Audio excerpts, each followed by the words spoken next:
شانالا خان صاحبہ بہت بہت شکریہ. It was a pleasure to have you on my Insta session.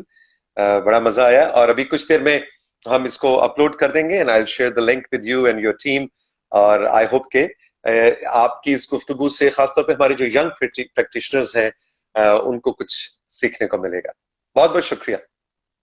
Thank you, آپ کو بھی اور آپ کے تمام ویورز کو بھی بہت شکریہ. اوکے جی, خدا حافظ. السلام علیکم.